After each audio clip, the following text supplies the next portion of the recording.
kautal wallutuki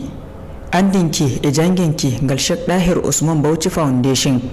ngal hawti Mawlidi ngam holluki seyo e yarki lewru danyeki modibbo Sheikh Ibrahim Nyass mobgal ngal ngal ndungu nogas e ɗiɗi ngal hawtama e diwal Kano les ardugal modibbo Sheikh Dahiru Usman Bauchi mobgal ngal ɗum hoshi balɗe 3 e ɗum doggina ngal ɗum jangi Qur'ana ɗum mamti annabijo mo kisdam e holare tabitinani nden ɗum waɗi zikire jummare e julirde Sheikh Ahmadu Tijjani wondude e kofar mata e nder gelle Kano.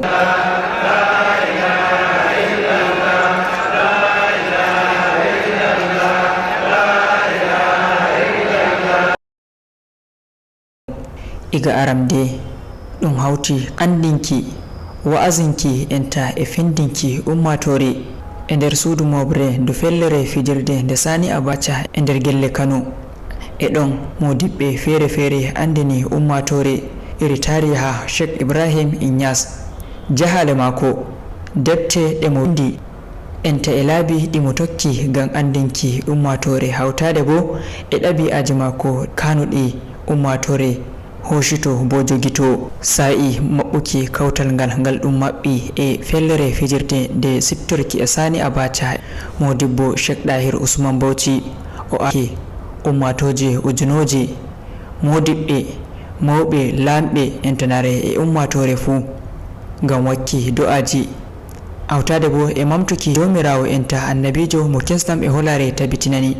fu e nder holluki seyo lewru ɗum dañi Sheikh Ibrahim Nyass ummatoje ɗuɗɗe ngari iga lesɗe feere